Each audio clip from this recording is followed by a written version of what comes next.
এই মন্দিরের এই শিবলিঙ্গটি বছর বছর ইঞ্চিতে ইঞ্চিতে বেড়েই চলেছে। এই মন্দিরটি খুবই সুন্দর। এই মন্দিরের অপরূপ কারুকার্য লক্ষ্য করা যায়।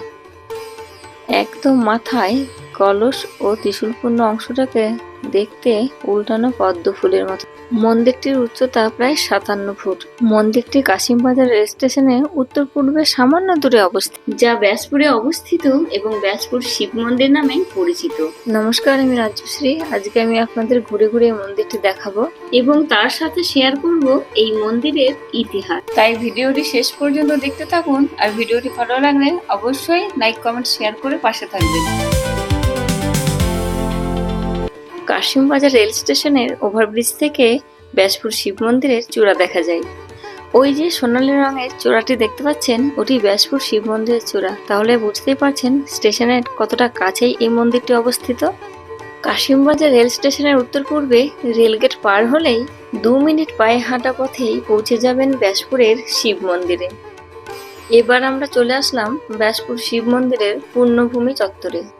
ভিতরে পা রাখতেই এক অদ্ভুত শান্ত আধ্যাত্মিক পরিবেশ মন ছুঁয়ে যায়। নিজের অনন্য স্থাপত্য শৈলীর জন্য এই ব্যাসপুরের শিব মন্দিরটি কাশিমবাজারের অন্যতম দ্রষ্টব্য স্থান। মন্দিরের প্রবেশ পথের পাশেই তৈরি করা হয়েছে বিশাল হরগৌরী মূর্তি। আজকের কাশিমবাজার মুর্শিদাবাদ জেলার সদর শহর বহরমপুরের উপকণ্ঠে অবস্থিত একটি প্রান্তিক জনপদ হলেও প্রায় 200 বছর আগে স্থানটির অবস্থান ছিল নগর সমতুল্য। তৎকালীন সময়ে বাণিজ্য নগরী নামে খ্যাত ছিল এই কাশিমবাজার।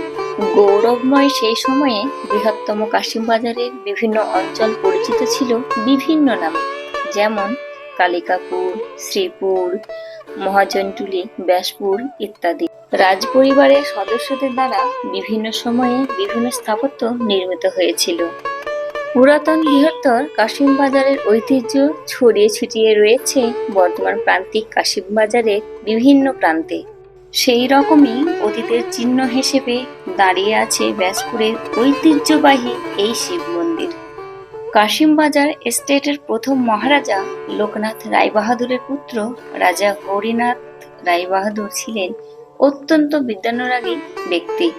তিনি বিভিন্ন শিক্ষা প্রতিষ্ঠান, টোল ইত্যাদি গঠন করে কাশিমবাজারকে তিনি সংস্কৃত বিদ্যা চর্চার অন্যতম পীঠস্থানে পরিণত করেন। তার সময়ে বিখ্যাত পণ্ডিত কৃষ্ণনাথ ন্যায়পঞ্চাননের নাম বঙ্গদেশে সুপরিচিত হয়। পণ্ডিত কৃষ্ণনাথ ন্যায়পঞ্চাননের পিতা পণ্ডিত রামকেশব দেবশর্মা 1811 খ্রিস্টাব্দে ব্যাসপুরের এই মন্দিরটি প্রতিষ্ঠা করেন। এই মন্দিরটি প্রায় 57 ফুট উঁচু। এই অঞ্চলের এই রকম সুউচ্চ মন্দির আর নেই বলেই মনে হয়। সম্ভবত বরানগরের রানী ভবানীর নির্মিত মন্দিরের অনুকরণে এই মন্দিরটি নির্মিত হয়েছিল। এই ব্যাসপুর শিব মন্দিরের গায়ে চতুর্দিকে রয়েছে অসাধারণ নকশা ও টেরাকোটার শিল্প। তার সাথে মন্দিরের গায়ে বিভিন্ন দেবদেবীর মূর্তি রয়েছে, যেমন দুর্গা, কালী, রাধা, মাধব, গণেশ ইত্যাদি। এছাড়াও রয়েছে আরও দৃশ্যাবলী, যেমন লঙ্কা যুদ্ধ, কৃষ্ণলীলা, বিষ্ণুর দশাবতার, মহিষাসুর মর্দিনী।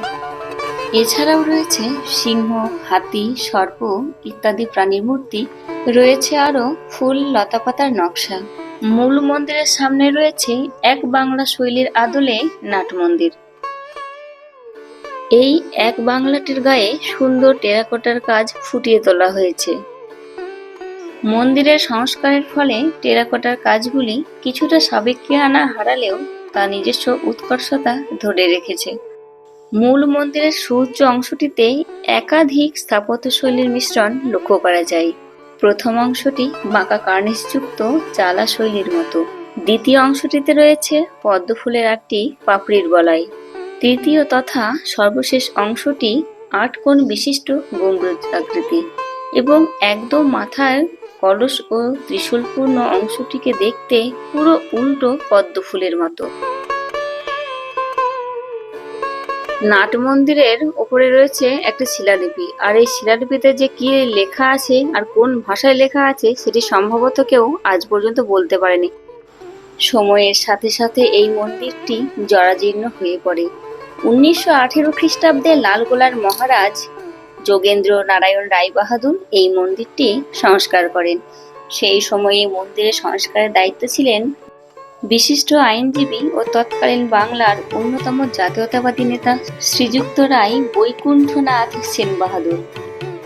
1995 সালে মহারাষ্ট্রের অমিত কুমার ভোসলে ওরফে বালুবাবুর উদ্যোগে মন্দিরটি সংস্কার করা হয়। মন্দিরের গর্ভগৃহে রয়েছে প্রায় 5 ফুট উচ্চতা বিশিষ্ট কুষ্টি পাথরের শিবলিঙ্গ। স্থানীয় মানুষদের কাছে অধিষ্ঠিত দেবতা ব্যাসদেব বা ব্যাসেশ্বর নামে পরিচিত। জনশ্রুতি আছে এখানকার শিবলিঙ্গটি বছর বছর ইঞ্চিতে ইঞ্চিতে বাড়ে। মন্দিরে নিত্য পুজো অর্চনা হয়। শিবরাত্রি উপলক্ষে এখানে 7 দিন ব্যাপী মেলা অনুষ্ঠিত হয়। তাছাড়া শ্রাবণ মাসের প্রতি সোমবার অনেক ভক্তের সমাগম হয় এই মন্দিরে। কাশিমবাজার ব্যাসপুরের ব্যাসপুর শিব মন্দিরের বাবা ব্যাসেশ্বর খুবই জাগ্রত। এই ভিডিওটি এখানেই শেষ করছি। ভিডিওটি ভালো লাগলে লাইক, কমেন্ট, শেয়ার করে পাশে থাকবেন ও অন্যজনকে এই ভিডিওটি দেখার সুযোগ করে দেবেন। সকলে ভালো থাকবেন, সুস্থ থাকবেন।